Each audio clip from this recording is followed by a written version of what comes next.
I don't want to write about this. I'll try to keep it short. My doctor suggested that I put it down on paper, though, so he can have a better idea of how everything had happened. He'd never seen such a thing in his 30 years of practicing medicine, and he actually wants to talk about my case in an ENT conference next summer. So why am I posting this story here? Because if I have to suffer through writing it, you may as well have to suffer through listening to it. So yeah, I'm a prick. I'd always been an avid outdoorsman. Hiking was my thing. And after my divorce, I did what I thought I had to do. Quit my job and hike the whole Appalachian Trail. You know how your coaches always used to say, walk it off after a bad hit? Well, after being sodomized by the vicious cock of alimony, I needed the longest walk I could think of. So off I went.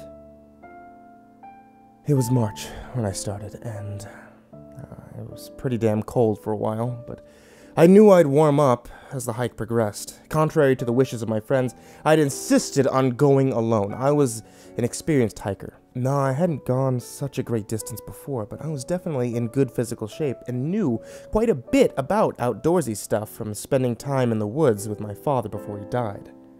To be honest, the first 6 weeks bored the living shit out of me. Yeah, the scenery was beautiful. Yes, the feeling of accomplishment I expected to experience at the end of it all would be memorable. Still, it sucked. I found myself walking faster and faster, just hoping to finish a day or so early, so I wouldn't have to deal with it anymore. On cue, when my boredom had reached its peak, I got an awful cold. It was a nightmare. It seemed like every 10 steps I had to stop, pick up an old leaf, and blow a gallon of snot out of me. For those who are laughing at me right now and saying I'm stupid for not just blowing out snot rockets, hey, I'm glad I could give you something to laugh at. But the reality of the situation was that the shit up my nose was like rubber cement. The one time I tried to blow without a leaf, I got a trail of yellow slime going from my left nostril to my knee. So thanks for laughing, but fuck off. Anyway, as the days went by, and I'd Hansel and Gretel the forest with mucus leaves, I started to get concerned that my cold hadn't been getting any better. Quite the contrary. My sinuses were packed with snot, and I mean packed. You know when you're in bed and you put your head on one side and you can feel your sinuses drain a little and get some relief? There was no relief. And every few minutes I was blowing progressively thicker goo onto anything unfortunate enough to get within my reach. There was one morning in early May, after I'd been sick for 2 straight weeks, that I knew I needed to hop off the trail and find a local clinic. I was fairly sure I had a sinus infection, and it was severely affecting the amount of walking I wanted to do every day. I took a turn off the trail, and in the general direction of a town. The map indicated I'd be off the trail for almost a day. It wasn't the ideal situation, but I really wanted to get some antibiotics. The way out was tough.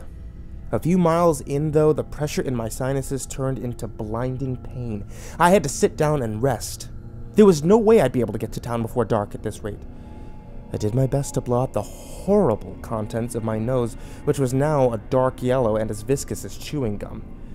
I used my fingers to pull out as much as I could. There was almost no relief, though. Most of it was deep in my sinuses, and no amount of picking or blowing was going to get it out. I wandered over to a small stream to wash my disgusting hands. As I pulled the slime off my fingers, I caught a sight of something that caused me to gasp. I looked under my index fingernail. Buried inside the compacted dirt and snot was the unmistakable, segmented body of a white worm. Now, I was really freaked out. I dragged the piece out from under my nail and inspected it. It wasn't a whole worm. It looked like my fingernail had broken off either the front or back end of the thing. The pressure in my sinuses only intensified as my panic grew. I told myself the piece of worm had to have been under my nail before I picked my nose. It was futile consolation. Every night for the last couple of nights, I'd heard what I thought was the moving and settling of my sinus contents. Now, I knew.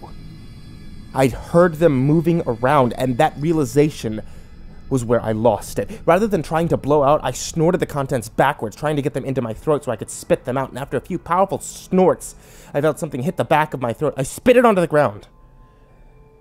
On the brown pine needles, a fat, white worm, half the size of my pinky, wriggled in yellow snot, and I screamed.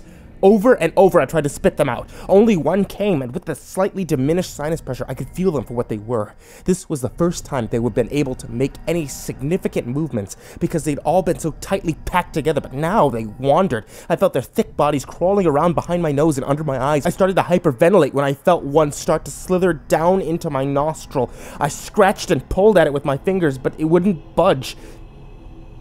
It just sat there, writhing.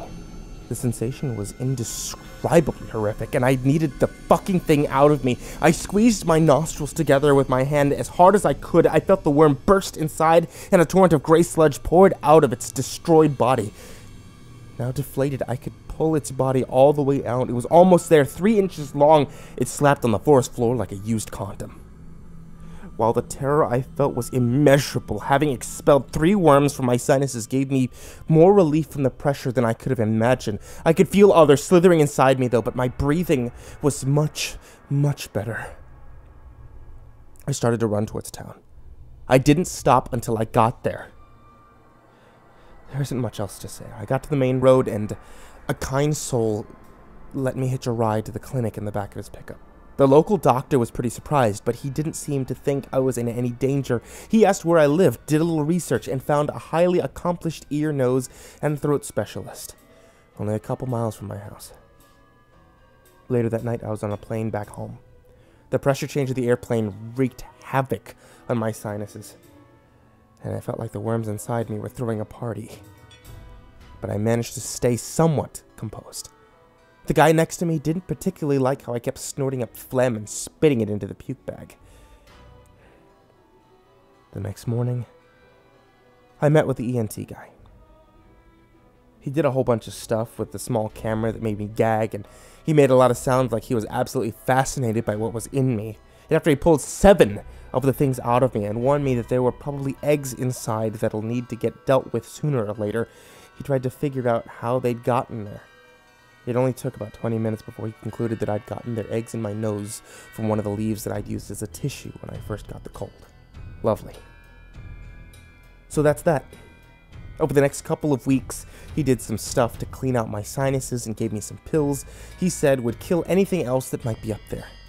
Last week, he asked me to write this shit so he could share it with his ENT buddies who were really jealous he'd gotten to treat such a cool case. Well, hi guys. Every time I blow my nose, I expect to see a fat worm looking up at me from the tissue, asking why I evicted it from its home.